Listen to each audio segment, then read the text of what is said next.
good morning, Kirby World. I've got your tip for today. What I want to do today is go through the 12 closing questions.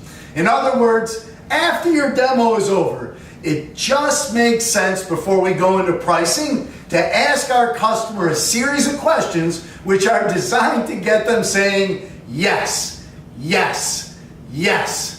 So I'm just going to go ahead and go through this just like I was in the home. I want you to watch it like you were a customer, and I also want you to keep in mind how difficult it would be not to get the Kirby after responding the proper way to all these questions.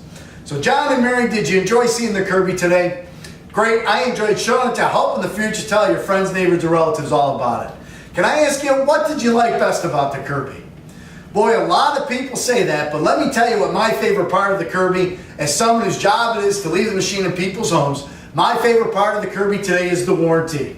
And then explain the warranty, right? Now, folks, can I ask you another question? Do you think the Kirby, John and Mary, will do your work better, quicker, and easier than your old vacuum? Well, I'm glad you said yes, because those are the three main selling points that people tell us like best about the Kirby and why they get one the very first time they see it. Can I ask you another silly question? If you came down tomorrow morning and the Kirby was sitting in the closet next to the Dyson, which one would you use? The Kirby? Why? Because it works better, right? Now, before I came here today, John and Mary, you weren't aware that this condition exists in your home, at least not to this extent, were you? And I also know that if you had known this condition was there, you definitely would have done something about it, wouldn't you? Fantastic. Again, I want to remind you, this dirt isn't your fault. Plain and simple, it's your vacuum cleaner's fault, isn't it? But can we agree that the Kirby can eliminate this condition from your home? Fantastic. And let me ask you this. If you were paying a maid $100 a week to come in and clean your home, and after she finished, you fall right behind her and found all this dirt, would you keep that maid or would you fire her? Folks, the closest thing you and I are probably going to get to a maid is our old vacuum. And yours really isn't doing the job you want it to, is it?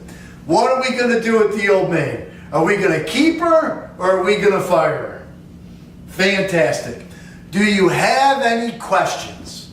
And now the customer will say, how much?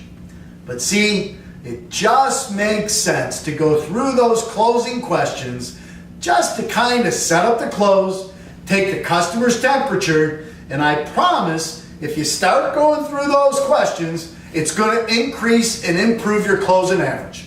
So that's your tip of the day. Everybody today, 3 demos, 1 sale. We are positive.